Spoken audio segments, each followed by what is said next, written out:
All right, and I'd like to welcome Joseph Baxter, the representative from the Connecticut branch of the United Nations. Okay, thank you very much, Jessica. And thank you very much for the Gun Memorial Library in Washington for hosting this program this evening. Co-sponsoring with the library is the United Nations Association of Connecticut. We are a grassroots chapter, a member of some 200 chapters across the country of citizens who are interested in fostering the work and vision of the United Nations. One of the principal founding ideals of the United Nations was to end the scourge of war.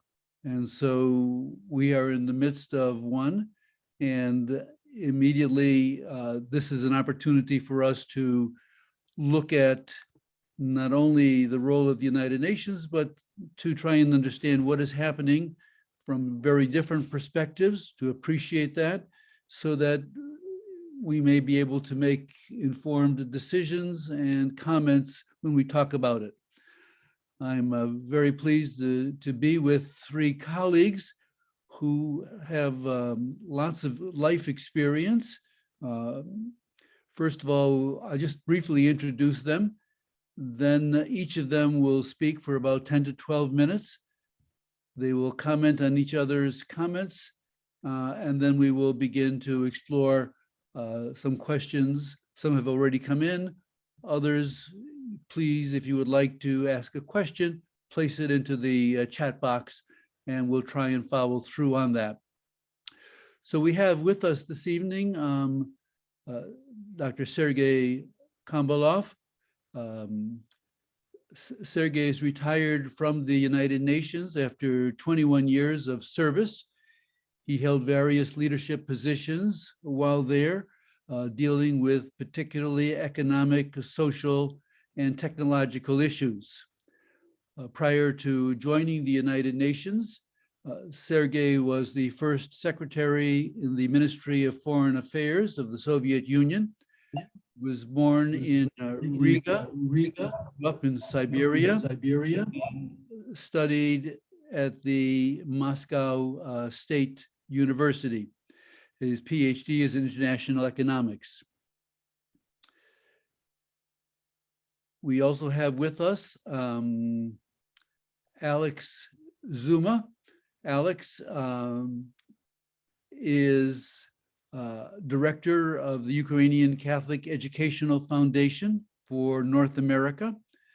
He previously was the director of the Children of Chernobyl's Relief Fund for many years. He worked in the Legal Aid Society of Hartford. Born in Connecticut, graduated from Yale, received his law degree from Northwestern University. He is an accomplished musician. While he was at Yale, he helped to lead the Russian musical chorus and has been very engaged as a musician for many, many years. Hamish Lutris, associate professor, political scientist, interested in geography at Capital Community College in Hartford. He has lectured around the world. He is interested in all kinds of topics, particularly interested in geography. And he will bring a perspective of the global news overview for us.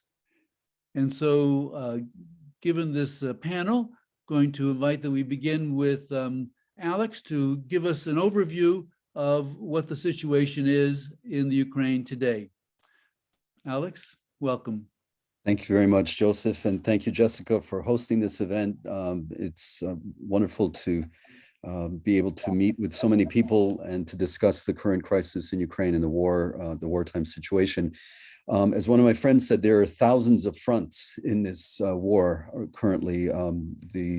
Most of the Ukrainian territory, especially in the north, east, and the south, are ringed with Russian troops. And so there's no one perspective on this that would probably be the most the most authoritative or the most definitive. I can just share with you that I work with the Ukrainian Catholic University, which is actually based in the western part of the country, which has been least affected by the war so far, in the city of Lviv. The city has now become quite prominent because a lot of the news crews from the United States and BBC are concentrating there.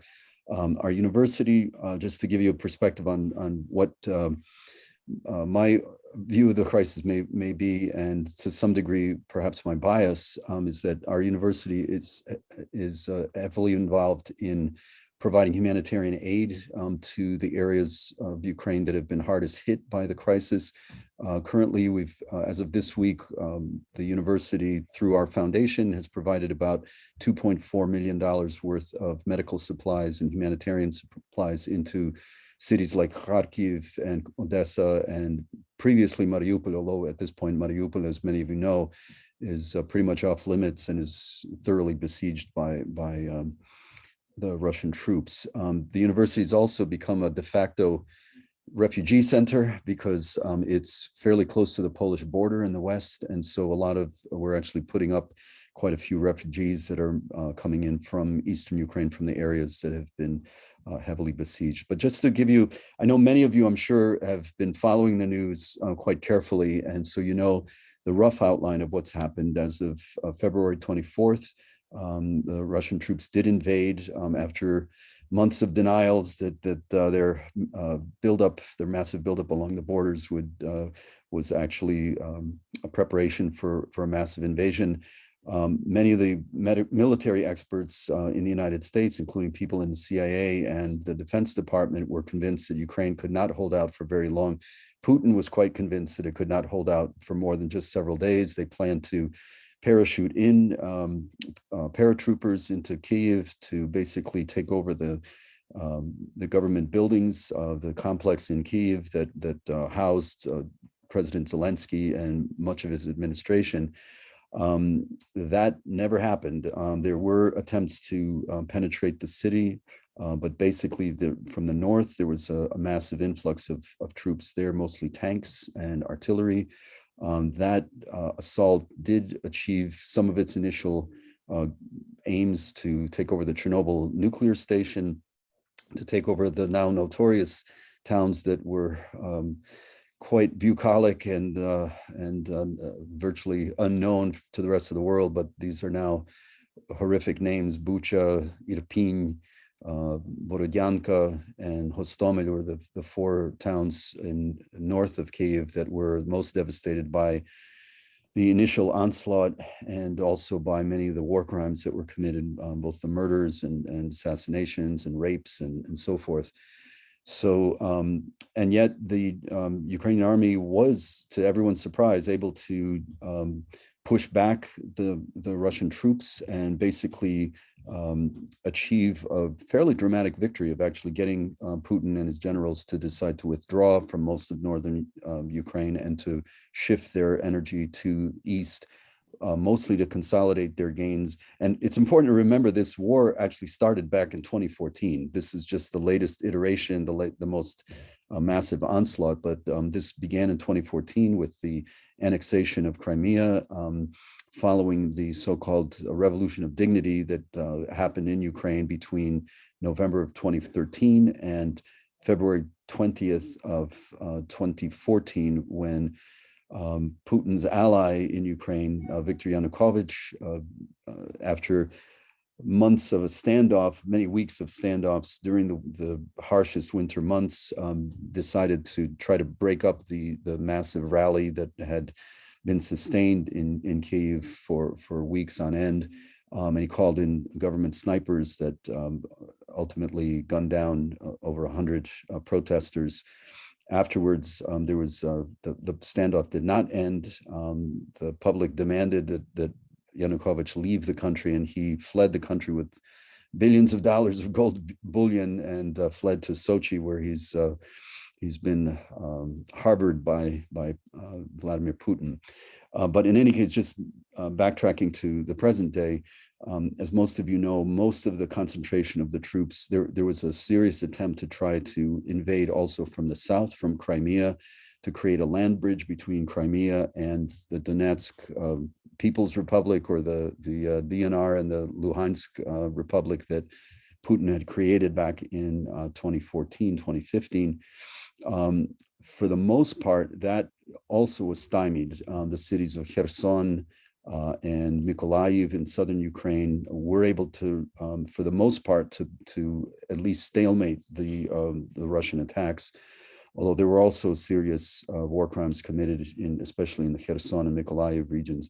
And then the primary focus now is on the two major cities in eastern Ukraine, the port city of Mariupol, which, as you know, is now sustaining a steady siege by Russian troops. The last holdout is in the Azov steel, the steel mill in the city. It's very difficult to know how many fighters are still holed up in that area. It could be as few as 2,000 left, could be as many as 5,000 left. And it's also unclear how many civilians are left there. There have been very small evacuations of maybe scores of civilians. They've not, to my knowledge, evacuated wounded soldiers in that area. The assumption is that Mariupol will fall, and that despite fierce resistance by the remnants of those units, that even though they're holed up in Azov steel in a network of underground burrows, that they just can't sustain it. On the other hand, it's worth noting that back in 2014, 2015, one of the more epic battles during the first stage of this war happened at the Donetsk airport. And that siege, even though the Ukrainian fighters that were surrounded in that area were fairly poorly armed and did not have heavy artillery to beat back the Russian onslaught, that siege lasted for over 283 days. It was kind of the equivalent of the Ukrainian Alamo. And just to compare that, the Alamo lasted for about 13 days, and this siege lasted forever. And the warriors that were holed up there developed a reputation as incredibly fierce fighters, much like the Gurkhas of Nepal, who just withstood an unbelievable onslaught. They were renamed the cyborgs because of their sort of superhuman feat, and a tiny remnant of that group finally evacuated. So it's not clear to me how long Mariupol will hold out. The assumption is that it won't hold out very much longer. And then the major city is the city of Kharkiv in northeastern Ukraine, very close to the Russian border. This is a city of about 2 million people. Many of those people have been evacuated, but many of them remain in the city of Kharkiv. And there are now, there's a lot of speculation as to how long Kharkiv will hold on. Many of the most horrific images that we've been seeing on our televisions of the missile assaults attacking civilian buildings and housing complexes were also filmed in Kharkiv. But that's probably going to be the next major assault. Just two more points, and I know I don't want to, there's so much to cover. I want to make sure that we leave as much time as possible for questions and answers. But there's a growing sense in the Ukrainian community that the threshold of genocide has already been crossed. And it's not only because of the war crimes that have already been committed in Ukraine in these first 2 months of the battle, but also because of the intentions that have been declared now by RIA Novosti and other public official news agencies in Russia, some of their most prominent pundits and ideologues, Dugin, Solovyov, Margarita Simonyan, and others, that basically have declared that their intention is to destroy Ukraine as an entity, as a country that has no right to exist. And the declarations, especially in Novosti, were quite chilling because the government, basically through its official media sources, had declared that they're prepared to kill the majority of Ukrainians. So if there's still 40 million people left in Ukraine, we're looking at the potential, at least the declared intent, of over 20 million Ukrainian deaths, combined with deportation, mass deportations of Ukrainians to the Russian Federation. We've already seen the beginnings of this with the creation of filtration camps on the Russian border, and also filtration camps within the Russian-occupied areas in Donetsk and Mariupol, and reports that are increasingly reliable that already thousands of people have been deported, including children, have been deported out to as far east as Vladivostok. You can imagine, after going through the trauma of seeing massive bombardments for young children, to then be deported thousands of miles east to Vladivostok, where they don't have family support or anything. And so that's one of the also the most abhorrent elements of this war. And the last piece I just wanted to mention is that there's growing concern in the economic community and foreign policy community that there could very well be a secondary genocide that may not have been the intention of Putin and his strategists, but because Ukraine is one of the most fertile breadbaskets of Europe, and it exports millions of tons of basic foodstuffs: wheat, barley, sunflower oil, honey, sugar beets, a variety of other key foodstuffs, that many of which are exported to countries that are now experiencing severe drought and famine, that this could create a massive secondary genocide that could happen in places like Ethiopia, Nigeria, Yemen, and South Sudan. So this is a very, very serious, very sobering crisis. And so I'll just leave it at that for just a short summary, and then leave it for our other two very important interlocutors to share their perspective. Okay, thank you very much, Alex. Sergey, may we hear from you?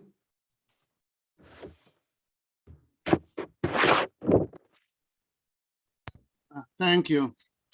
Indeed, a horrible, incomprehensible tragedy right in front of our eyes every day.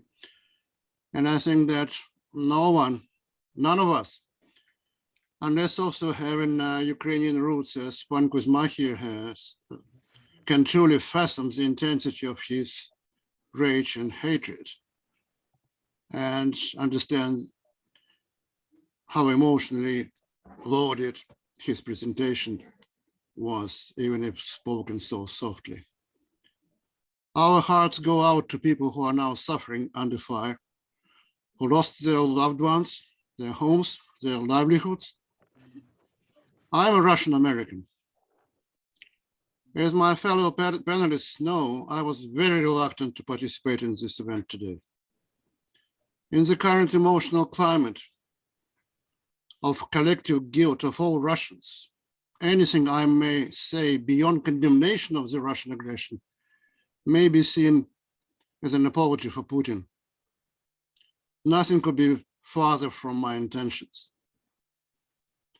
I understand that it's very difficult for our listeners, unless they have Russian roots as I do, to recognize the depths of my shock, outrage, despair, shame, and guilt, because it is my old country that is committing this crime, and there is nothing I can do about it. I know that tens of millions of Russians living abroad and in Russia proper feel the same way. Tens of millions. What I'm going to share with you today are my personal opinions, observations, and I may be wrong. I was very wrong before. In particular, I never believed that Putin would start this war. My son, who is also present in this meeting, is an Air Force officer, as you can see from his picture. And he told me that they use a format for presentations and reports that they call BLUF, bottom lines up front. And I always use this format when I speak. And I'm going to share with you some of my points, my bottom lines. Number one, this barbaric aggression is certainly a violation of the United Nations Charter, very possibly a crime against humanity. there is no justification, no excuses whatsoever. Putin's allegations and current Russian propaganda, official propaganda, are all lies and distortions. I, as most others, thought that Putin was a pragmatic, realistic politician, a skillful tactician. However, his recent actions are those of a murderous maniac. These crimes already have catastrophic consequences for Ukraine, first of all, but also for Russia and very possibly for the whole world. I'm not religious, but Putin claims that he is. So I hope that a very special place in hell is waiting for him, and not a minute too soon. Further, this is not a war between Ukraine and Russia. This is a proxy war between Russia and the United States and its NATO allies. For Russia, the strategic objective is to change, to reshape the existing world order, to do away with American dominance.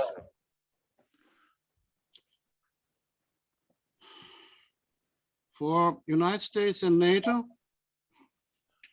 I believe, I may be wrong, I believe that the objective is decisively weakening Russia in military, political, and economic terms, so that it can never again be a threat. Actually, Secretary of Defense Austin said as much recently in Kyiv. He is a direct, honest officer, and he said that our aim is to weaken Russia. So the Wolfowitz doctrine is very much alive and well. Tragically, I don't see either Russia or United States and NATO allies to be in a hurry to end the bloodshed. Speaking very cynically, I believe that both seem to be willing to continue fighting until the last Ukrainian. To sustain Ukraine's ability to fight, NATO is pouring arms into the country and also promotes an illusion that Ukraine can possibly win militarily. I don't believe it is possible. It's highly unlikely because the resource bases of the two countries are so very different. Next, blame and guilt for this fratricidal war, this horrible tragedy, are squarely on Putin and those who implement his criminal orders. But the responsibility for the policies that led to this tragedy is shared by Russia and, yes, Ukraine, the United States, and other NATO countries. At the moment when war is going on and people die, this is almost irrelevant. However, when peace is achieved, and I think it will be, the issue of shared responsibility will need to be honestly discussed, as well as Russia's and Ukraine's legitimate security and political interests in the framework of a new global security structure, because we can see that the present one has failed in its mission. At the moment, however, any possibility of such a discussion has been annihilated by the Russian aggression. My final point. The current public verdict in the West of the collective guilt of all Russians is quite explainable.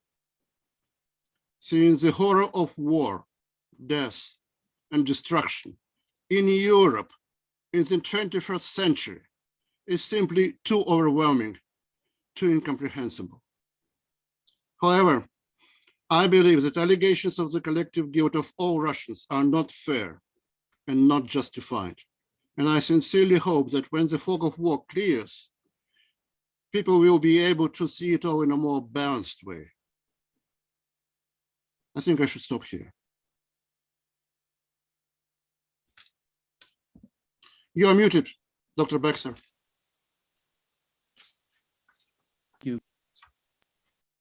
Thank you very much, Sergey. Hamish, can I invite you now to make your initial presentation? Yes, thank you very much. And welcome to everybody who's come out. I'm very happy that you've come out to take in a program that is about a fairly serious topic. You know, war between two countries is not something anyone should go into lightly. But one of the things that we see, and I'm not really going to make a very long presentation tonight. I'm going to show you a couple of headlines from some newspapers. But really what I wanted to make the point of is that although we do say that the first casualty of war is truth, and it is very difficult to find out what's going on the ground on any one day, even from the morning to the afternoon. One of the things that I've been finding is that we can look at a lot of the media coverage going on, and we can almost use it as metadata. We can almost kind of get an idea of what's going on from the totality of the journalistic coverage that we see. And what I'd like to do right now is just share a screen with you. And that screen is going to have to do with a few headlines that we're seeing right now. And what I'd like to do here is, let's see, if we do that, and then we do this. What we can see here is the first thing is one of the things that I've come to the conclusion of is that, and I believe that Alex had referred to this when he first began to speak, is that I believe that Russia really, or at least Putin, really wanted to get into Kyiv very quickly, take the city, and then essentially, I'm not sure what his end game was, but he may have wanted to hold it for ransom, for instance, and basically negotiate some kind of very kind of dire sanctions from a position of strength. But one thing that we're seeing is that actually a lot of that is not going well, and that Russia has been really upping the rhetoric a lot. And for many people's kind of fears, what happens is a lot of people, I believe, are beginning to look at Russia as kind of bluffing about this. And it might look at a few of these headlines. And this one from Newsweek, we have a couple of them, April 30th and May 1st, a few days ago, that beginning in April, there began to be talk about nuclear war and the possibility of nuclear war. Now, one of the things about this is when you start speaking about nuclear affairs and the word Ukraine comes up, it's not long before people make the connection with Chernobyl.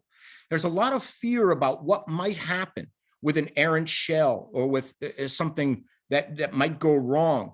Although I'm not really sure that Putin is really serious when he has people like Mr. Lavrov actually talk about the possibility of nuclear war, we can see that beginning at the end of April, that we do have a lot of talk of it. And here, what's interesting is on the Express UK, on the bottom headline, you can see this actually, that Russian TV shows a simulation of a nuclear strike on the UK. This has had a great effect on the UK themselves. And I want to just kind of go through here.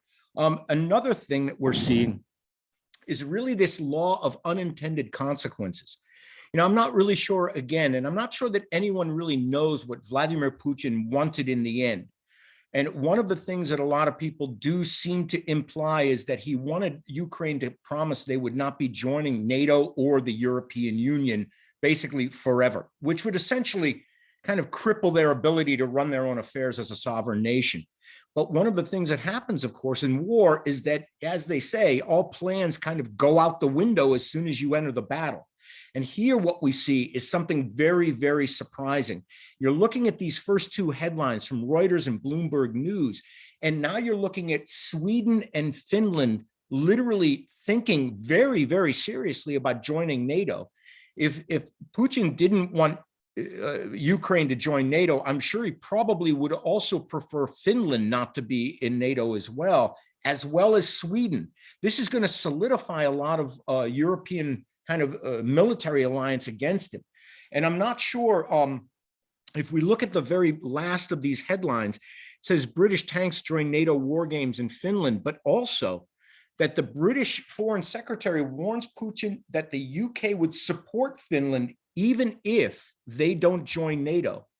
There's a lot of escalation of this talk now, and a broadening of this war, of course, would be very, it would be detrimental to everyone. But what we're also seeing is that things really don't seem to be going Putin's way.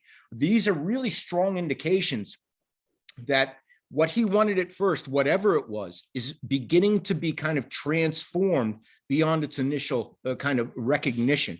Now, when we look also, we have the last thing, and this is actually a part of it that we've already heard referred to. It's this idea of genocide or war crimes. Now, Al Jazeera reported on this idea of the Ukraine's president, Zelensky, actually accusing Russia of war crimes on the 3rd of April. And then, of course, in a fairly famous statement, Joseph Biden also made the comment that genocide was going on. In fact, what's really wild is that actually, if you look at the bottom headline here, this is a pretty wild story that actually Donald Trump and Joe Biden agreed on something pretty amazing. And that is that they both called this war a genocidal one. Now, what's also interesting, of course, is that in this war, on the Russian side, they're going to do the same thing. And this is probably a strategic move. And it says in the Hindustan Times, it said on the Ukraine assault, Putin said he had no choice but to stop the Donbass genocide. Now, Russia has made accusations against Ukraine of war crimes. Apparently, there were reports of some Russian prisoners of war being roughed up. But I'm not sure that this is a really very serious accusation. It made me more one just to kind of put off any kind of Ukrainian accusations, because these seem to be gathering a great deal of validity. And in fact, if I can make my, okay, there. Actually, what we find now is that in international diplomacy, we're beginning to look at people moving toward the calling of this action as a genocide. Now, France refused to call it a genocide. I have a feeling that they're still thinking about what happened in Rwanda in 1994, that at this point, you know, a lot of people were killed and they were kind of left out of it, but they don't want to use the term genocide. However, a lot of people are actually beginning to talk about this. Now, Canada actually backed a motion recognizing Russia's war in Ukraine as genocide. And a lot of people are now beginning to explore this. You know, what exactly are we calling this? Is it a genocide, war crimes? Well, what we can see is actually, I just thought I might leave us off with a comment on actually what that means. And so what I'm showing you right now is actually the Geneva Convention, 1949, came into validity in 1951. And it said in the present convention, genocide, right, means any of the following acts committed with intent to destroy in whole or in part a national, ethnical, racial, or religious group as such. Now, I made this slide today before I had heard something that Alex had mentioned, which is that they are deporting people, because part of Article 2 will talk about deporting or taking children away from the target group, but killing members of the group, causing serious bodily or mental harm to members of the group, deliberately inflicting on the group conditions of life calculated to bring out its physical destruction in whole or in part. What we find now is that genocide, by this definition, may actually be happening here. Now, the reason, the point that I'm going to get into, I'm going to conclude with in just a couple of minutes, but there's actually also the idea of Article 82, which is war crimes. A lot of people are saying this, right? And so basically, for the purposes of this statute, war crimes basically went up under the Geneva Convention. And these are willful killing, torture, or inhuman treatment, or willfully causing great suffering or serious injury to body or health, extensive destruction and appropriation of property not justified by military necessity and carried out unlawfully and wantonly, compelling a prisoner of war, other protected person to serve in the forces of a hostile power, willfully depriving a prisoner of war, other protected person of the rights of fair and regular trial. Now, there are other things that constitute war crimes, but essentially these two acts or these two articles really are what's, I believe, going to be led to after this war comes to some kind of conclusion. I'm going to stop sharing here. And what I'd like to close with is just to say that I have a feeling that what we're going to see out of this war, and one of the strategies that the West might employ to weaken Vladimir Putin, and Dr. Campbelloff had mentioned that the Secretary of State had said that that was really our quest.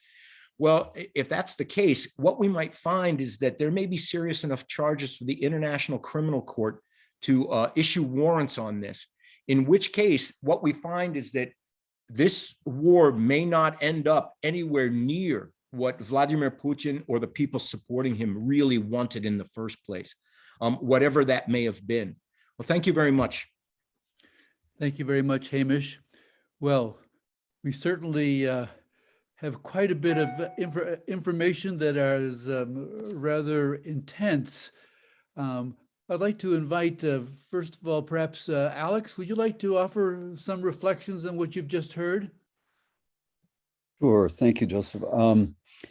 Yeah, I mean, on the really negative side, as you're going through Article 82 that Hamish outlined, I mean, we've all seen the reports, and we've seen the photo images, and we've heard a lot of the testimony coming from, especially the towns that were most severely and savagely destroyed in whole or in part. Again, that's important language in the UN Genocide Convention, that it doesn't mean that you have to, the normal standard people think of is of course the Holocaust, and that Hitler wanted to destroy European Jewry in its entirety. That's a genocide does not have to rise to that level in order to be defined as genocide. And we are seeing and getting pretty, consistent testimony as an old, legal aid lawyer who actually worked on habeas corpus cases in Connecticut's prisons. I'm familiar with some of the basic premises and the need for corroborating evidence. I think there's already a massive accumulation of that evidence already happening. As far as genocide goes, we often ask ourselves, like, how could the Germans have allowed, Hitler to rise to power? How could things have gotten so out of control? And one of the concerns in the Ukrainian American community, especially, is that a genocide, when all of the indications are there that the world community really needs to respond and prevent that from happening. And it's best to try to stop that in the early stages, as opposed to waiting until it's reached its apotheosis. I think the trigger in terms of scope of a genocide, in some ways, is set by the Bosnian genocide. Basically, when over 100,000 people had died as a result of the siege of Sarajevo, and also the slaughter of Bosnian men and boys at Srebrenica. That is what triggered the airstrikes by NATO, and President Clinton, in many ways, regrets that he didn't intervene sooner. But certainly, as we're looking at the carnage that's happened, especially in Mariupol and in Kharkiv, where you're looking at tens of thousands, if not 100,000 people, still hold up in very traumatic situations, either in subways or in the underground, or in their own basements. That in itself is a horrifically traumatic experience. I did want to address something that Ambassador Kambalov said in terms of the concept of collective guilt. I think that, for the most part, Ukrainians, in the 30 years of independence that they experienced, Ukrainians went to great lengths to avoid the concept of collective guilt. And as a result of that, partly because they had experienced genocide already in the 1930s under Stalin with the Holodomor, the mass famine that Stalin imposed on Ukrainians, in a similar situation where he basically demonized all Ukrainians as kulaks, as greedy peasants that hoarded their grain and hoarded their livestock, and used that as a justification for basically starving over 4 million Ukrainians to death. Even with that horrific experience back in the 1930s, Ukrainians, after they achieved independence in 1991, made a really concerted effort to overcome centuries of mutual animosity with their historic enemies. So Ukraine has maintained very healthy relations with Turkey, which is, a historic enemy, has embraced and been embraced by the Crimean Tatars, that's an Islamic people based in Crimea. Again, these were mortal enemies going back to the 1600s, even the 1500s. And the Crimean Tatars have expressed great appreciation for the fact that Ukrainians have not tried to stir up, any kind of old grudges against the Tatars, and in fact have embraced them as part of their human rights struggle. Poland also, so you're looking at, that's one aspect of it. The other one is that Ukrainians dismantled their entire nuclear arsenal. I mean, they were the third or fourth largest nuclear power in the world, and after the U.S., Russia, and China. And that, I think, it was a tremendous testament to the fact that Ukrainians really struggled mightily to maintain peaceful relations with the world community. And the last piece is that when you're looking at, the assumption and the propaganda, the disinformation that was going on from Putin and his ideologues, was that somehow Ukraine was oppressing Russian speakers, whether it's and primarily in the eastern areas of Ukraine, where most people are Russian speakers, although most of them tend to be bilingual and speak Ukrainian and Russian. And Ukrainian is a language that's not supposed to exist. Somehow 35 million people in Ukraine speak this language, and another 5 million people outside of Ukraine speak this non-existent language. But what's, I think, bitterly ironic for Ukrainians, and especially for the Ukrainians in those areas, is that Putin has clearly reserved his greatest ruthlessness for precisely the city of Kharkiv, that's a predominantly Russian-speaking city, and for the city of Mariupol. So the whole pretext and the nonsense that's coming out of the Kremlin that somehow they're trying to protect these people is belied by the fact that Putin, in fact, has tried to destroy those cities.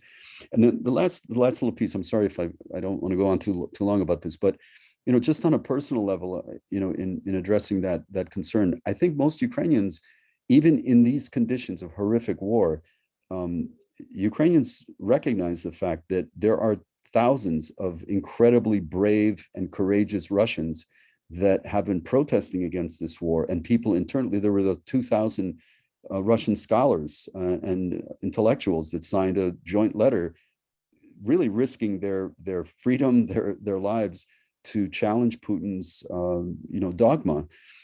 So there's deep appreciation for the fact that there are Russians that have shown great courage to defy their authorities. And I think, most Ukrainians, myself included, when I joined the Yale Russian Chorus, it was partly to appreciate the beauty of Russian culture. I think, Ukrainians, even in their most hard-boiled patriotism or nationalism, certainly appreciate the beauty of Rachmaninoff and Tchaikovsky and Pushkin and Akhmatova and both the poets, the literaries. I was a Russian literature major. And I think when this war is all over, I don't think there's going to be a sense of collective guilt that, all Russians are guilty for Putin's war crimes.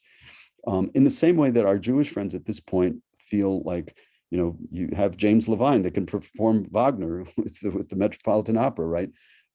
There's a difference. I think the Ukrainians themselves grew up in a Soviet society that heavily emphasized the virtues of Russian culture.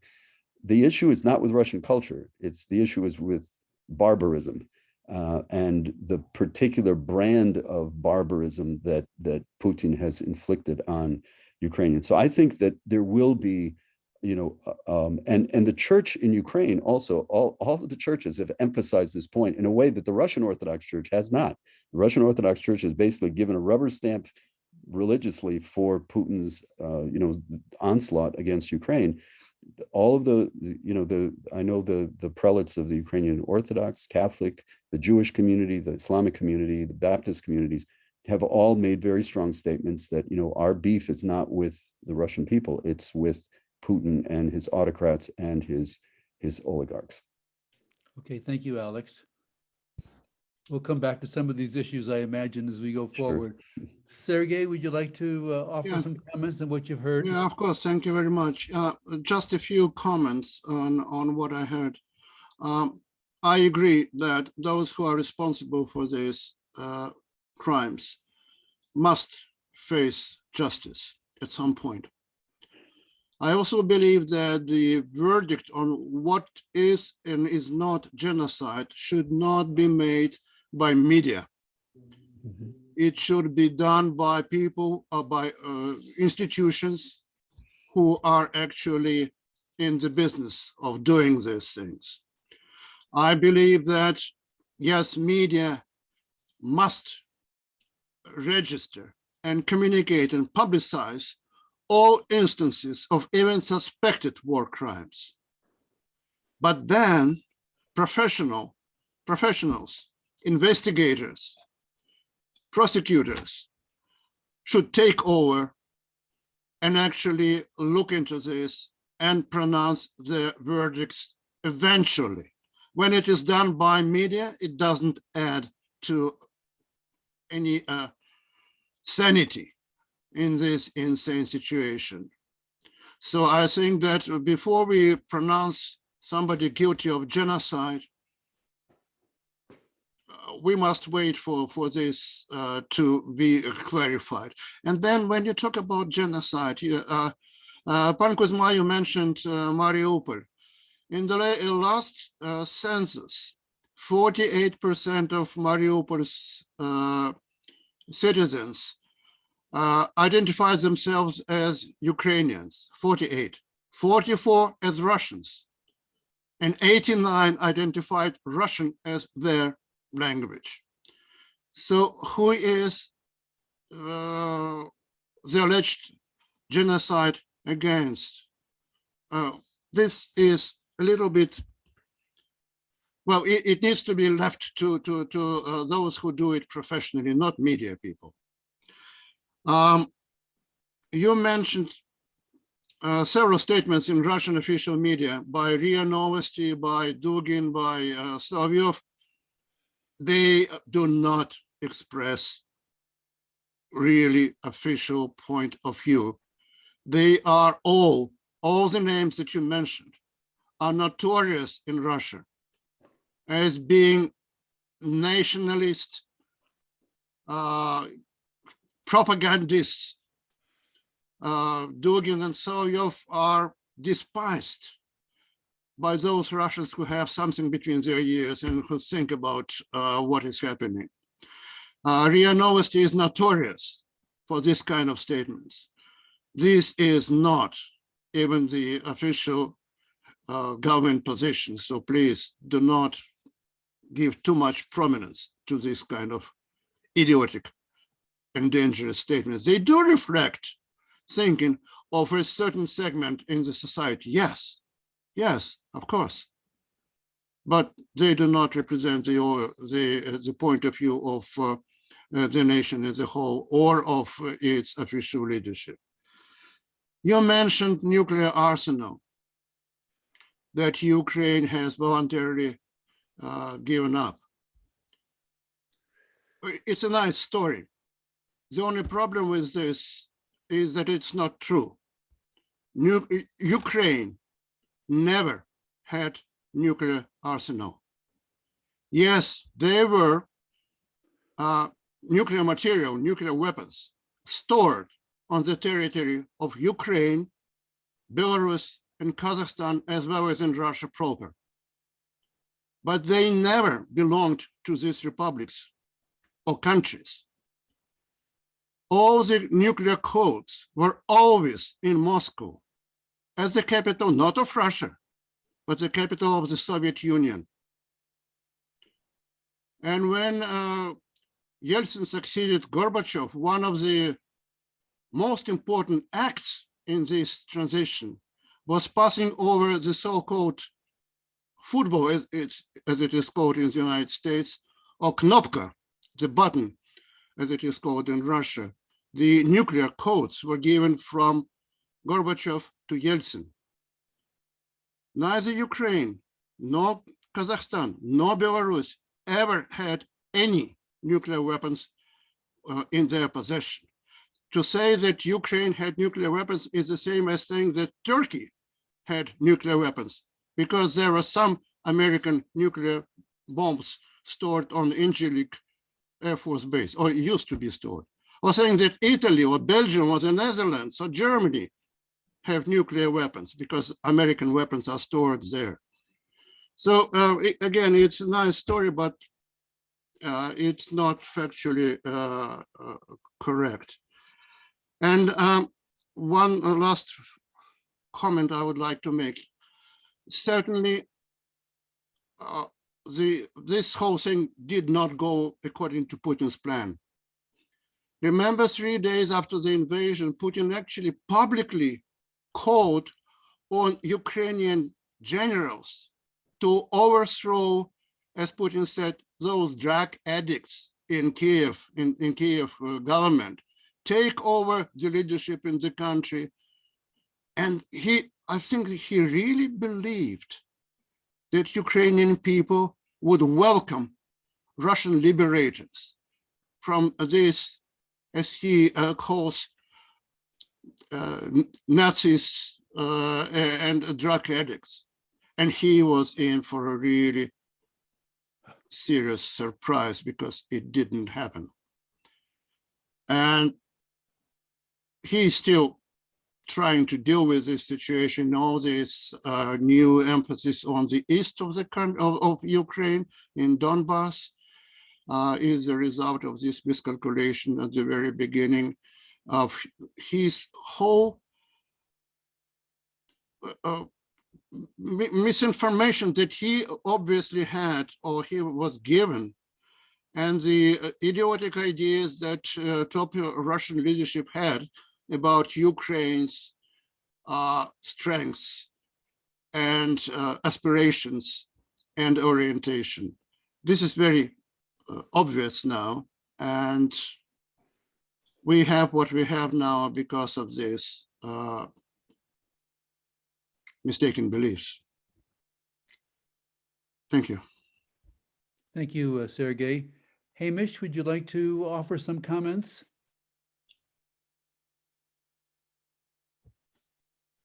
Okay, sure, but just a couple of very fast ones. One is the idea of being seen as a liberator.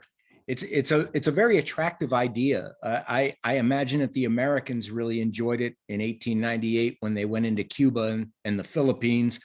I imagine that they thought it was great in Afghanistan as well. And then a lot of times what happens is that things begin to turn around.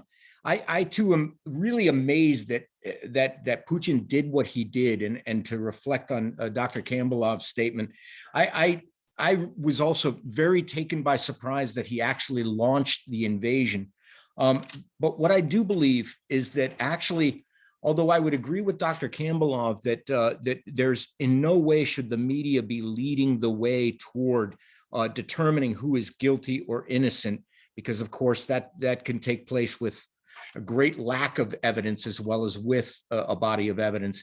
I think that what we might find is that the emotions that are going along with the invasion, and if at the end of the war, if it does end with the West in a fairly strong position, we may find actually that emotions will get away with folks, and that people like the United States and the EU will find themselves essentially kind of forced into really taking a harder line than they would want to about the concept of something like shared responsibility. In the United States, I will tell you that I've often, doing research on this subject, one of the things that I've been very struck by is the paucity of information that comes out concerning any of the things that might have happened with Russia before the invasion. And one of the things is that I've been fairly familiar with a Russian claim that that NATO should not be moving beyond the Elbe River, essentially, when the Warsaw Pact broke up. And what I think is that this emotional issue has really given Putin what he believes is kind of a leverage to do what he wishes to do. I think, however, as I said, unintended consequences occurring, I think are going to mean that after this, we will see professionals actually taking up this action. And I think you're going to see the International Criminal Court moving. However, the degree to which politics will influence what they do and the findings that they issue is very much in question for me. Thanks. Okay, thank you very much. There are lots of questions that have come in. I probably can go for an extended period of time, but let me begin with a number of questions on the sanctions. Have they been effective? Are they simply a slap on the wrist? Would more sanctions, are more sanctions called for?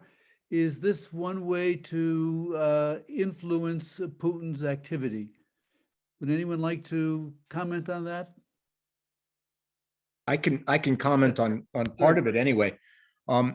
Historically, sanctions have never really been extremely effective in cowing an enemy nation. One of the best examples of this is Cuba. You know, for years, the United States had very strict sanctions on Cuba. And frankly, Fidel Castro made pretty good political capital out of it. So a lot of the shortages that you may find if there are sanctions that really affect daily life in Russia, you may find that that's played out as basically a bunch of people conspiring against the country, at least when Putin or his mouthpieces in the media speak. I think actually that the concept of sanctions as far as the current European Union move to bar gas, to ban oil shipments from Russia, that could hurt Russia economically, but already you're seeing kind of holes in that. About a week ago, Germany agreed to pay rubles for oil, and I'm not sure that they've turned around. Yeah, as a matter of fact, they agreed to the Russian structure for it, which was two different accounts. Yeah. No. Well, at any rate, when Germany made this statement, Hungary and Slovakia are also talking about doing something different with Russia because of the amount of energy that they get from them. Hungary's over 60% of their oil comes from Russia, and then Slovakia, I believe it's over 90%. So you're going to see some holes in the sanctions in any case. I'm just not sure that they're going to be very effective on the long term. Russia's a large country with a lot of resources. Okay. May I? Yes. Absolutely. Yeah. Thank you. Well, what we have now is not just a series of sanctions. It's an all-out economic war on all fronts. And as I said previously, earlier today, the whole idea is to deplete Russia's ability to be a threat to the West. Military, political, economic, and so on. There are certain strange things going on, strange for me. For example, the war is going on, but the Russian gas is flowing through Ukrainian territory to Western Europe. And Ukraine gets 100 million euros every month in transit fees. How could that be? I don't understand it. As far as sanctions are concerned, some are justified, I believe. For example, it's only expected to have sanctions against Russia's military-industrial complex. Some sanctions are overkill. Some, I believe, are illegitimate and counterproductive. I personally would support using confiscated Russian currency and gold supplies, $300 billion, as a reparation kind for Ukraine for rebuilding its infrastructure, its economy after the war is over. I would support this. But I believe that confiscation of private property without due process, just because some official in an American or Western European government decided that this person is, quote unquote, close to Putin or something like this, is, I believe, illegitimate and a grave mistake. If done, it must be done with due process. If a court of law pronounces a verdict that somebody's wealth is illegitimate, obtained through illegitimate means, yes, you can do what you need to do with this kind of property. But to confiscate private property just because one is supposedly supporting Putin's war is really counterproductive. And note, the Chinese and the Arabs are watching this very closely. Today, it is happening to Russians. Tomorrow, it can happen against Chinese or the Saudis. And they will make certain conclusions from this experience. Now, comprehensive sanctions hurt not the leadership, not the military-industrial complex. They hurt ordinary Russians, everyone, even if they don't know it yet. They will in a couple of months when stores run empty because what was there in storage has been all sold out. If somebody in Washington or anywhere else thinks that this kind of economic difficulties, economic deprivation, would create some kind of a pressure from the population, from the oligarchs on Putin and his generals, it's idiotic illusion. What will happen? The majority of Russians will blame American imperialists for their economic hardship, not Putin. This is unfortunately the fact of life. So in terms of changing the course of Putin's actions, I believe sanctions are totally ineffective. In inflicting costs on Russia, some of these costs probably irreversible, yes, they are effective. Up to several 100,000 people left Russia already since the beginning of the war. Several 100,000 people, mostly the best IT people, creative people, top businessmen. So there is brain drain, which is probably irreversible unless something happens. So sanctions will not change Putin's policy. They certainly affect the policy-making process. They have to take this into account. And Russian government is so far very effectively dealing with the economic fallout of these sanctions. What will happen later this year, we don't know. But I believe that for Russians who've been through economic hardship most of their lives, and people of my generation remember totally empty shelves in stores. And there was no revolt. There was no public protest. There was something percolating inside the country, but hoping that these sanctions would change anything in terms of this war, I think it's an illusion. Yeah, I wanted to chime in on this. I agree that sanctions should be strategically targeted, that they should not be universally imposed on what in a way that they would impact the entire Russian population as much as possible. I think they should be carefully targeted at the oligarchs and Putin and his inner circle and the generals. I agree with Hamish and with Ambassador Kambalov that it's not been effective in Iran, for instance, where, there's been a mixed bag of, yes, there have been popular revolts that were brutally repressed. But I do think two quick points. One is, I think that the sanctions that have also been imposed on some Ukrainian oligarchs are totally appropriate. People like Medvedchuk and Deripaska and others that were in many ways betraying their own country, but also helping to enhance Putin's posture. And the deeper issue that I think needs to be revisited after all of this is, how did the West allow Russian oligarchs to basically launder billions of dollars into things like, purchases of London villas and villas on the French Riviera and, posh properties in Florida, including, Trump Towers and this sort of thing.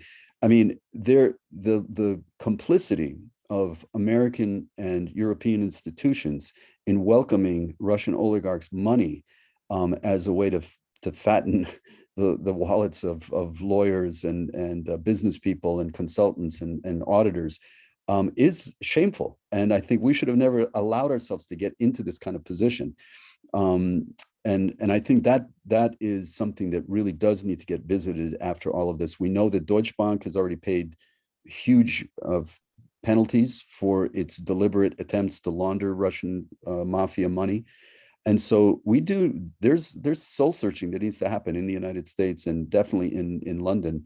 And also the way that, Russian money and influenced Putin, for all of his bellicose comments about Ukrainian Nazis, has himself been financing Marine Le Pen in France. And if we're looking at the percentage Marine Le Pen got in the last election just 2 weeks ago, 41% of the population voted for, if not a neo-Nazi, a former neo-Nazi. The same's happened in Greece, Hungary. Brexit was heavily financed by Russian oligarchs. And we know the way that the Russian oligarchs and Ukrainian oligarchs, like Deripaska, who basically was, privy to a lot of activity. We know his role in, paying Paul Manafort $17 million, our evil native son of Connecticut, to represent the interests of Russia in the U.S. Congress and with the White House. So no, there's a lot of comeuppance that has to happen as far as the way that oligarchs have been able to run roughshod over democratic institutions and businesses and markets in Western Europe as well. We know that there is a blockage of information among the Russian people, the media. Much of the free media in Russia has, in the Russian Federation, has been closed. One of the questions is many of the 5 million refugees, are they involved in some way in trying to work at this disinformation, trying to reach into the Russian Federation? Or are there other kinds of activities going on trying to break the blockage of information and awareness of what is actually happening among those who are citizens of the Russian Federation now? Well, I think, yeah. I mean, just a couple of points on that. One is that I think the Ukrainian community is here in the United States is deeply grateful to the people of Poland and Slovakia and Germany and the United States for welcoming this huge influx of, up to 5 million Ukrainian refugees. I don't think many of these people are just scrambling, trying to overcome the immediate trauma of the last 3 months, and so are not in a position to really respond or try to, develop any kind of grand strategy to penetrate, the Russian public consciousness. But the fact that they are sharing their stories and what they experienced and witnessed in terms of horrific crimes that were committed, I think that is part of their goal, and to try to educate the public on what happened in Ukraine over these last 3 months. There are efforts, though. There are a lot of grassroots efforts, including people actually making direct phone calls to Russia, trying to disabuse them of a lot of the propaganda and disinformation that's been fed to them by Putin. So I think there's a major effort happening, but it's happening more in the tech community than it is among the refugees. Okay. If you don't mind, when Dr. Campbell was making his comments earlier, I wanted to ask this question, and I noticed that we do have a chat question about it as well. Dr. Campbell, do you really think that it would be possible to weaken Russia as a military and economic and political power on the part of the US and West, the stated aim of the Secretary of State? And I ask this because for myself, I've always seen Russia as basically a huge storehouse of natural resources. It's a very large country, has a very large population. And what I'm kind of curious about is, suppose the International Criminal Court said, yes, Vladimir Putin, we want to make this guy, we're going to arrest this guy, and we're going to put him up for war crimes. Well, what's to stop him essentially from closing the borders off, not allowing those types of, any representatives in? And then I see that there's also a chat question that said, for decades, Russian natural resources and wealth have been going abroad. Do you see a scenario in which Russia, sanctioned and cut off, turns inward completely and leverages its vast natural wealth to become a successful DPRK? And that's really what I was just kind of curious about. What do you think? Is it possible to really weaken Russia that much? The short answer is is yes. Sorry. Yes, Russia has natural resources, but this is not what makes the country modern these days. It's high technology, it's artificial intellect, it's all kinds of those things which are being developed in Russia, but are seriously handicapped now because of cutoff of the country from the industrial West, from research, from technology, from materials, from everything, basically. Yes, it certainly is going to create huge economic problems for the country, some of them irreversible. But when I think about this whole situation, one thing that comes to my mind is that it's all déjà vu all over again. 100 years ago, the country was in a fratricidal war with lots of people killed. The best and the brightest were leaving Russia in hordes. The country was almost totally isolated politically in the world. Economic problems were immense. Only 100 years ago, now we are going through the same thing again. I only hope that what happened in the 30s in the Soviet Union, I mean the terror, doesn't come this time. But everything else, it's all déjà vu. So yes, Russia can be harmed. Regarding the natural resources, it's a very good question. Just today, Gazprom announced that those gas volumes that were supposed to be sold to Europe through Nord Stream 2 are now going to be used to supply gas to the northwestern part of Russia itself. Will be used internally. So yes, Russia can rely on its own natural resources for a long time. But again, this is not what makes a country a modern, industrial, advanced country in the world today.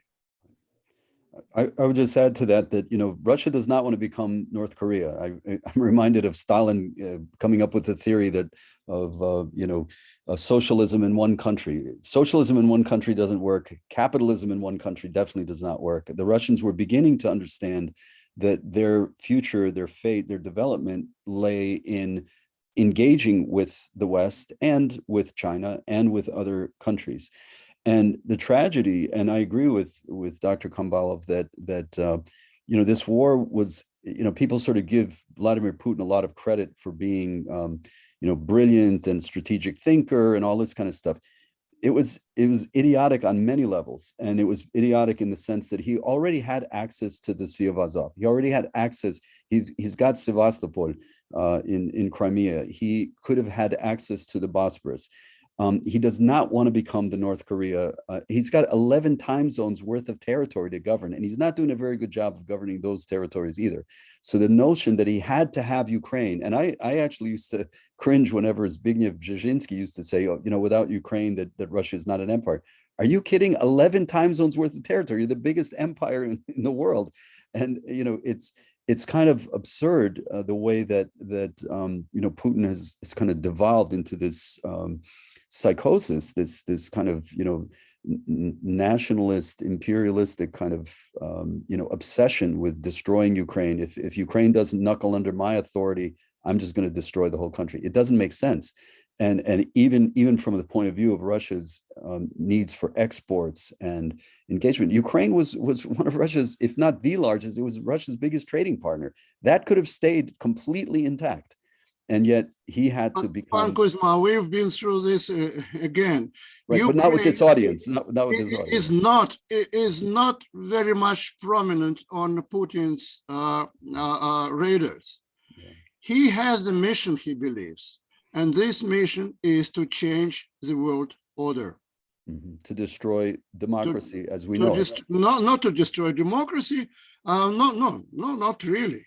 But to destroy United States supremacy in the world.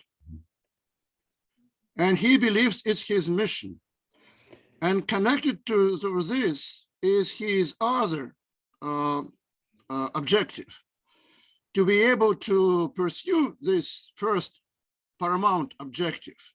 He needs to retain power in Russia. Mm-hmm. Right, and this is the tragedy of Russia, that Russia could, yes, with all of its tremendous resources, with all of the precious metals, with the natural gas, with all of this, Russia could have chosen to be part of the world community. Poland has advanced dramatically. The Baltic countries, since they joined the European Union, advanced dramatically. One of the schemes that I think Putin has tried to impose and to toy with Western consciousness is to in many ways demonize NATO as the great evil power in the world, and the United States as the evil power. Believe me, I think there are ways in which the United States has acted dishonorably in other parts of the world. We won't get into that because that's not part of this discussion. But on the other hand, if you're looking at NATO, right, NATO has preserved the peace in Europe, which we now take for granted for over 70 years. NATO could have made the mistake that the Western powers made after World War I, and to try to humiliate Germany, to weaken it.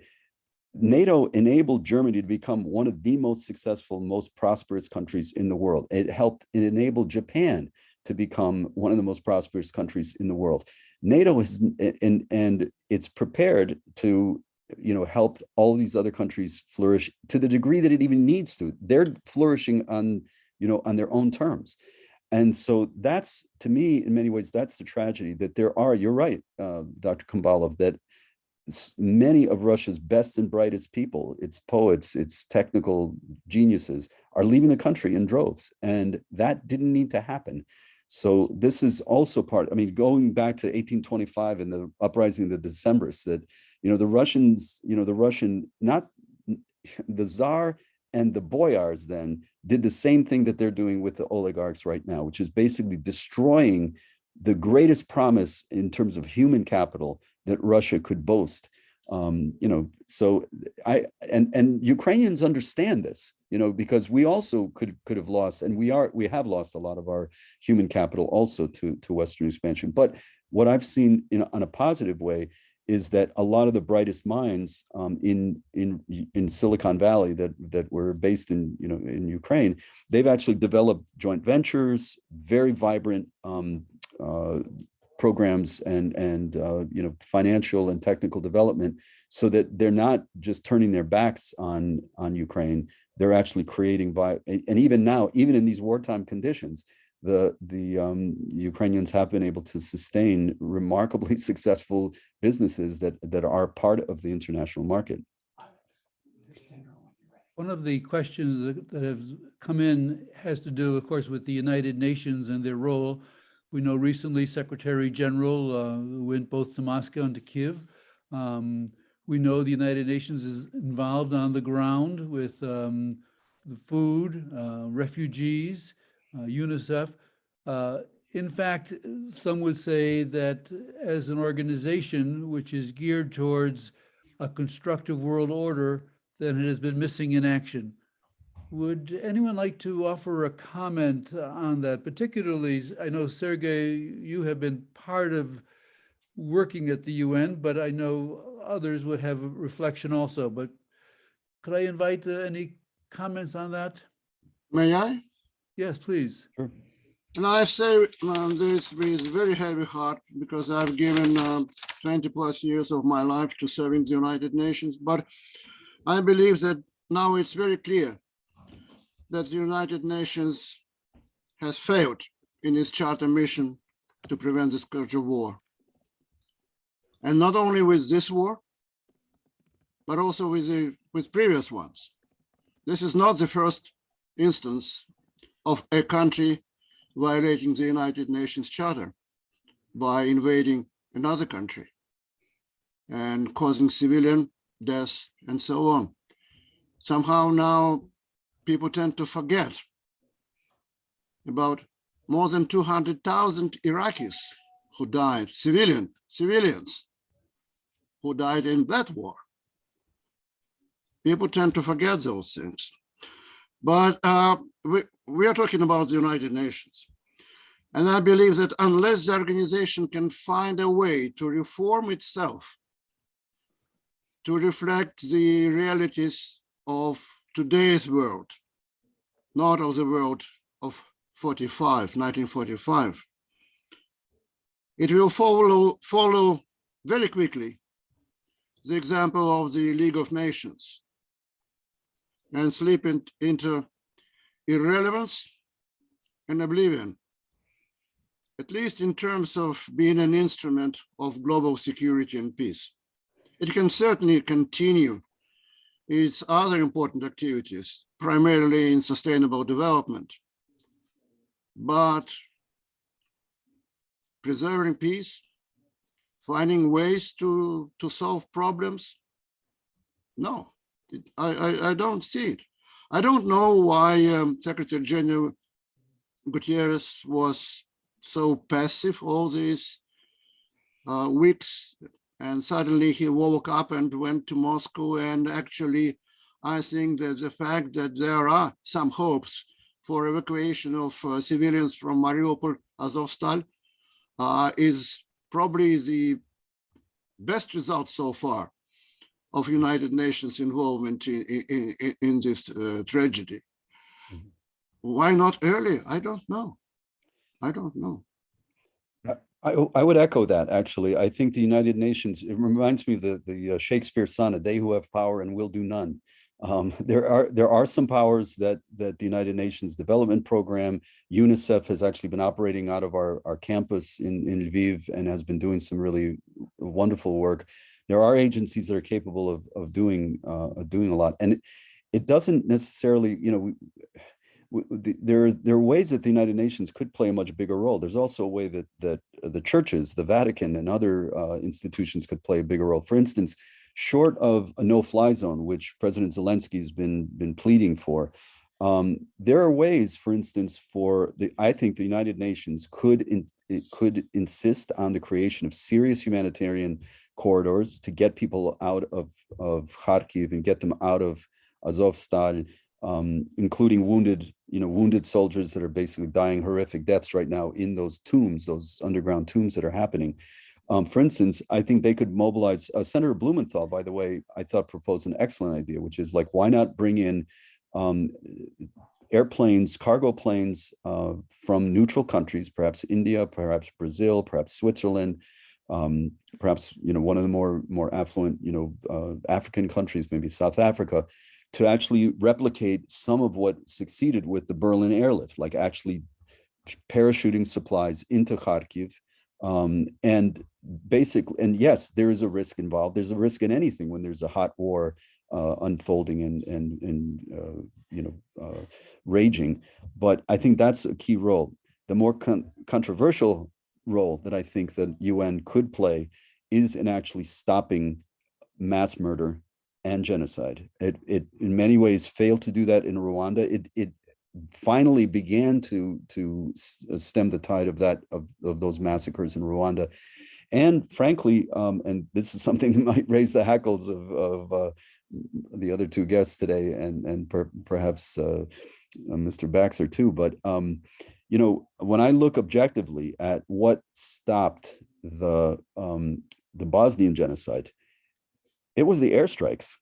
It was the airstrikes by NATO that finally said, no, we're not going to let you obliterate Sarajevo. We're not going to let you slaughter thousands of Bosniak and Croat men and boys. That's what drove the Serbs to the bargaining table. Now, obviously, Serbia does not have nuclear weapons. So we're dealing with a very different kettle of fish. But I do think that Putin, to the degree that he's thinking rationally, I'm sure the big elephant in the room for this discussion is, will Putin, launch a nuclear strike, which Lavrov and other people, official or unofficial spokespeople, and I think a lot of official spokespeople have said plenty of very menacing things about using the nuclear button. But the fact is, these guys, the oligarchs, Putin, even with a severely depleted asset-based, they've got a lot to live for. They are living very high off the hog. Putin has his $1.4 billion palace that he built for himself, although he says that an oligarch built it for him and all that nonsense. These guys have lots to live for. They're not going to obliterate the planet in order to prove a point. There is a very real danger of the use of tactical nuclear weapons by the Russians. But I think that there needs to be serious consideration given to creating a no-fly zone, because Putin knows ultimately that NATO's air force is qualitatively far superior, and he's already losing thousands of his own troops. He's lost a lot of his armored divisions already with, a much weaker force from Ukraine. He does not want to engage NATO, and NATO, I think, and the United Nations need to think about calling in their bluffs, bringing in peacekeepers, saying, we're not just going to let you obliterate. And the next big target is going to be Odessa. They've declared Odessa is going to be the next big target. I was worried it was going to be Dnipropetrovsk or Zaporizhia. I think they're going to bypass Zaporizhia. There is the danger of a nuclear release. They actually bombed the Zaporizhian atomic energy station, but the containment, thank God, held. So we did not have a second Chernobyl.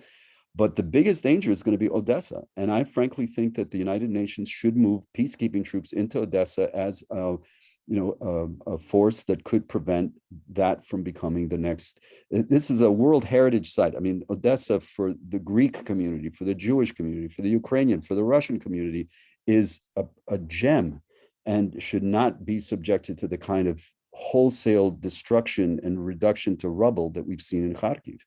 And that goes for a lot of other cities in Ukraine. So, and that, I know that's the most controversial thing I'll probably say tonight, but I actually do think that it needs to be seriously considered, because the alternative is the continuation of this onslaught, the reduction of cities to rubble, and genocide, real and exponential. Amish?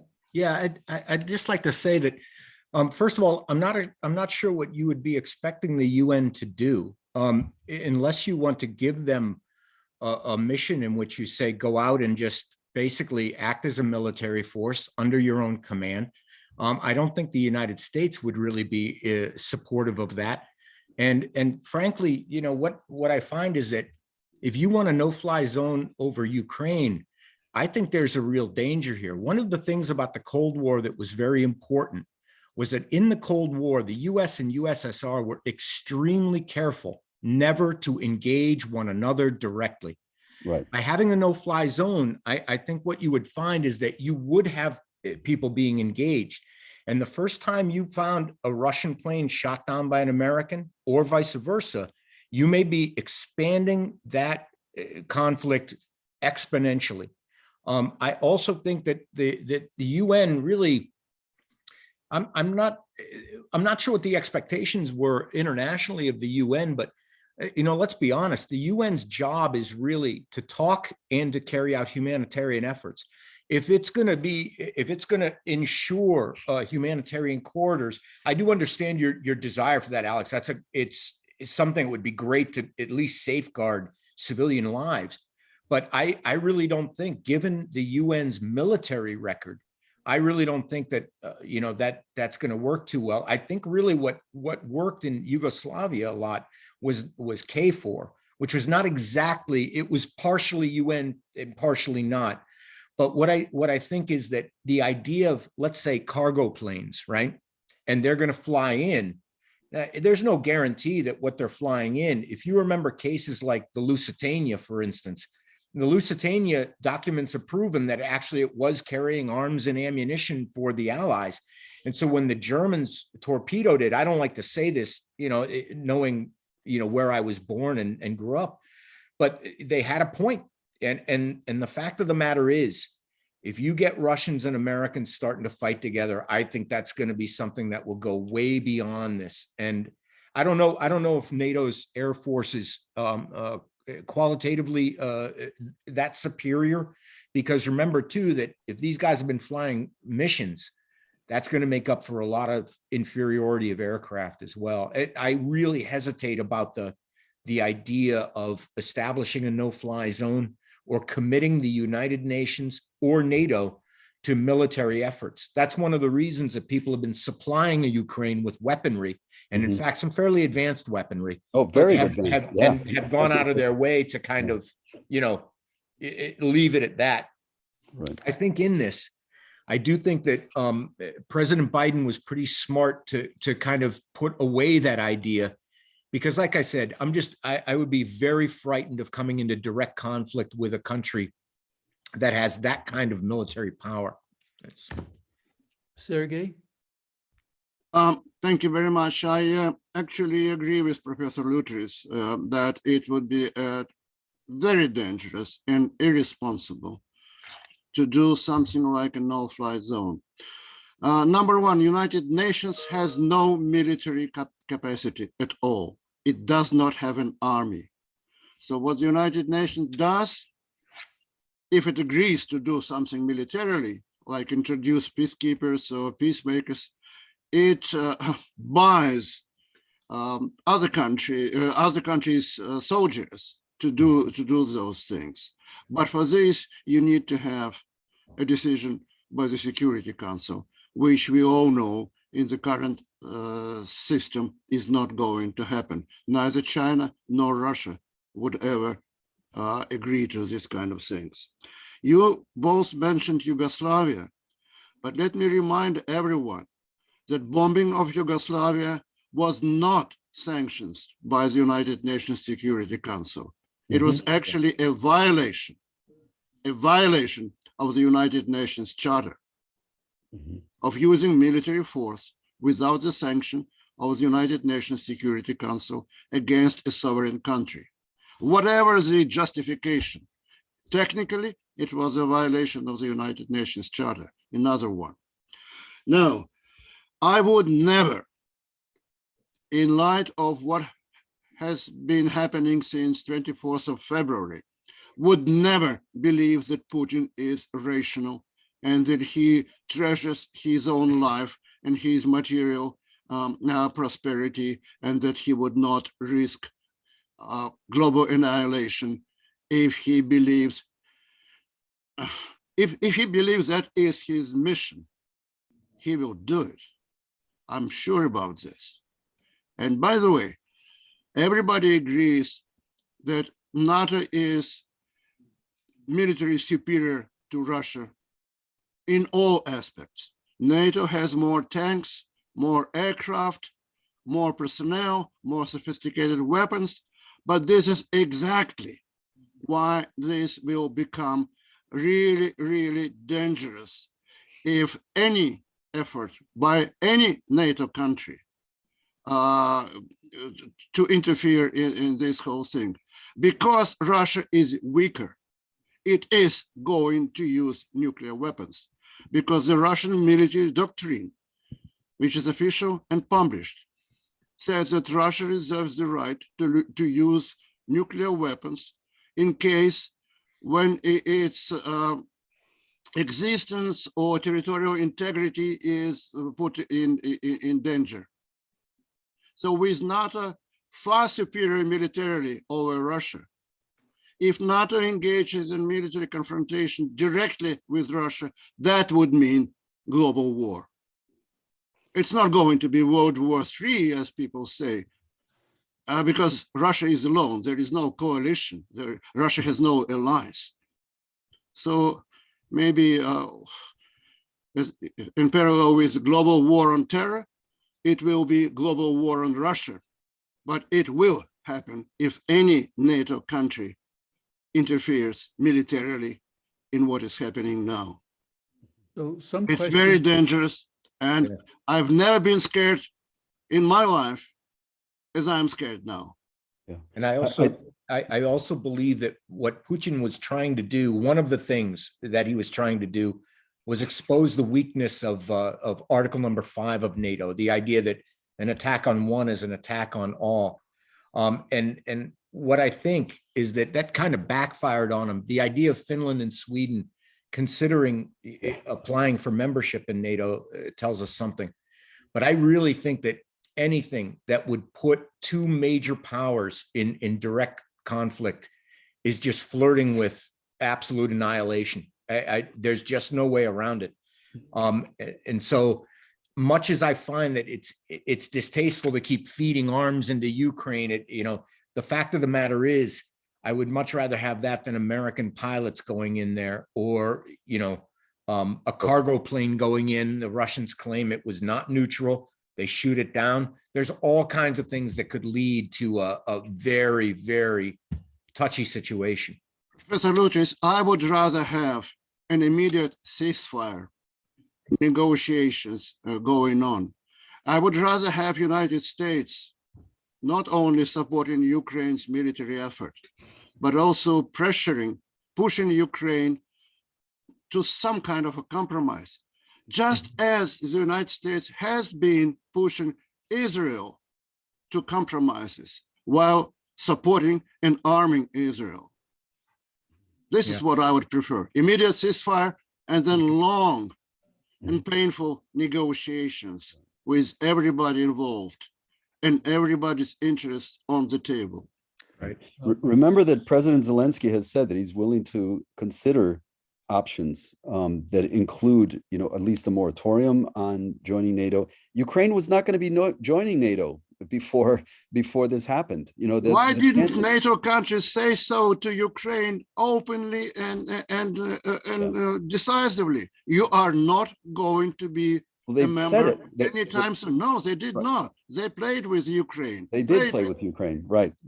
But I think that this is where military experts, diplomatic experts need to really start thinking hard about what is at stake and what options there are.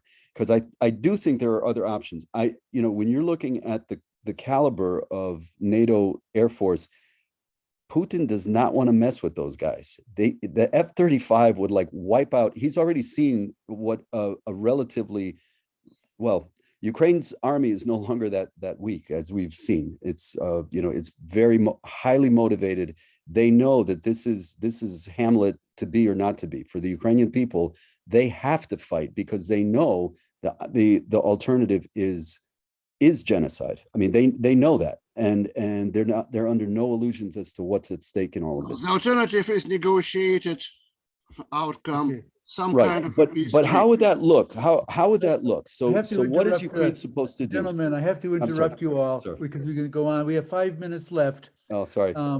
What I would ask is each of you just to take a minute or 2 minutes as kind of a closing remark. Obviously, there are many questions that we're not able to get to that tie in with all kinds of topics that tie in with the discussion today and China and other issues. But at least for the moment, we're still talking to one another. That's great.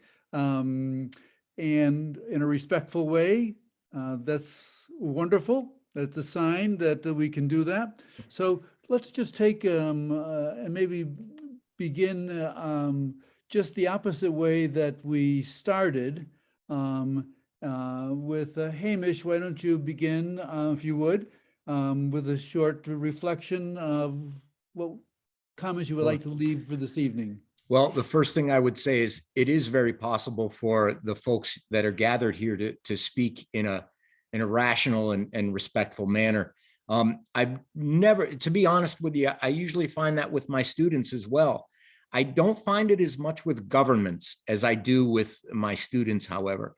They tend to be a little less rational, especially when they feel that they may have a mission that goes beyond simple economics and politics.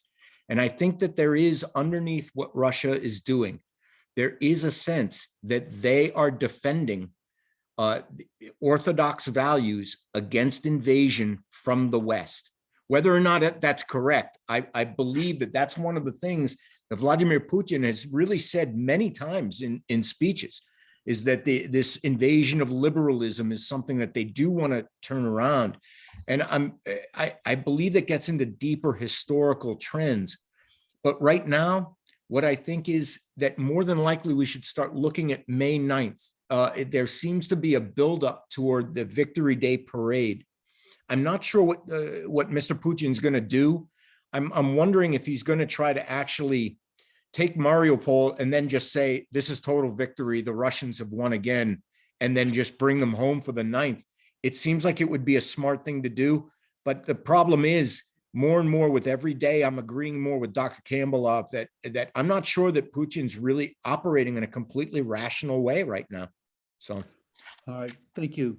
thank you. Sergey, last Well, I comment? can only repeat what I said at the very beginning.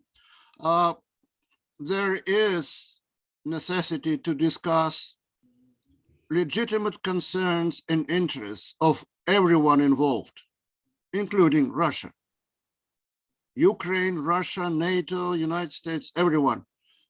But for the time being, when the war is going on, when people are dying, this is impossible. This has to stop. There has to be a ceasefire immediately. And then people would start doing positive work of discussing what needs to be done and work to pursue those who committed crimes and bring them to justice, But this is all coming after guns fall silent, which is the immediate need of everyone involved. Agreed. Thank you. Alex?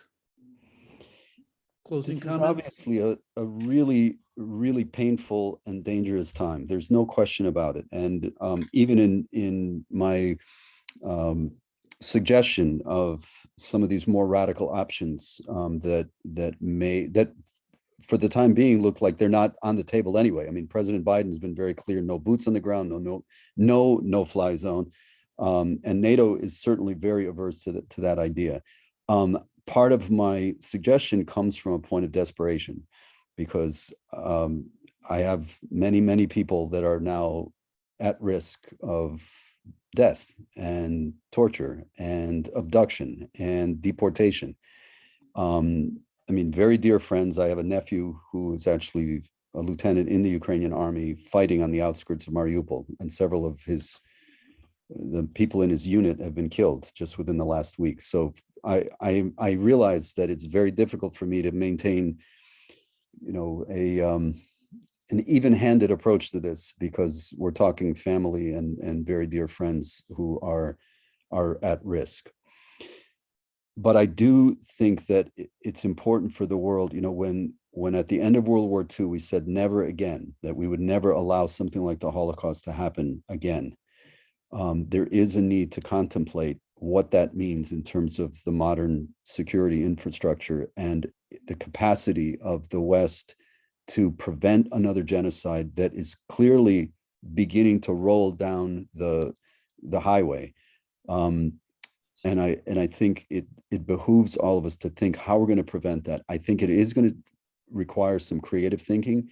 I would certainly welcome a ceasefire. I think it would be, and I think that there should be, and there should be an opportunity in the wake of some of the latest developments. I think there should be an attempt to create a ceasefire.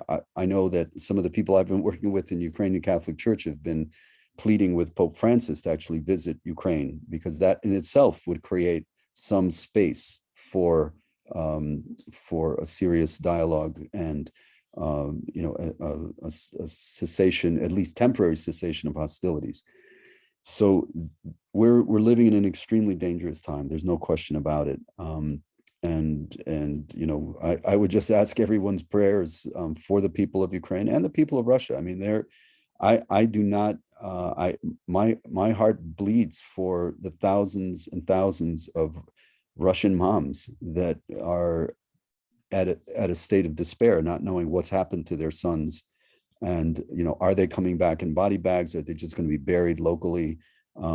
These are incredibly tragic times and a totally unnecessary war. I mean, this war could have totally been avoided. There's no question about it.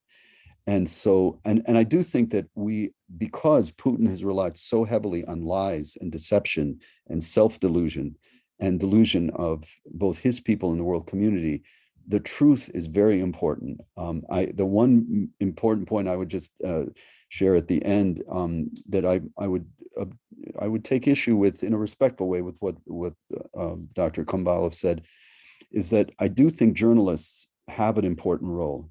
Yes, they have a different role than lawyers and certainly people in war crimes trials. But the journalists basically are not creating, but documenting the evidence, coming up with evidence of war crimes and genocide that are already unfolding. So I do think we all have a role in speaking the truth, to engage in this kind of dialogue so that we are doing our best to be honest with each other and not to engage in falsehoods, but also calling things by their real name. When war crimes happen, I was grateful to Hamish for outlining, the actual meaning of what genocide means. Genocide, the term was originated by Dr. Raphael Lemkin, who was a Ukrainian Jewish lawyer who had experienced both the horrors of the Holodomor in the 1930s under Stalin and Hitler's invasion. So we do need to define our terms, and we need to engage in this kind of dialogue, and we need to pray to the higher powers that ultimately will decide this conflict. Okay, thank you very much, Alex, Hamish, and Sergey. Thanks very much to the Gun Memorial Library and Jessica for helping us to have this program and presentation. Hopefully those who have listened will be attentive to being abreast of what is happening and look for ways to be constructively engaged in the process of peace. And each of us has a way to do that, beginning with our neighbors, but reaching out, act locally, think globally. So thank you all very much. Peaceful evening to everyone. Good night. Thank you. Thank you all for joining us. Again, you. you can find the recording on our YouTube page. The link is in the chat. Thanks again. Thank you all. Thank you. Thank you. Thank you. Дякую. Дякую вам. Спасибо большое.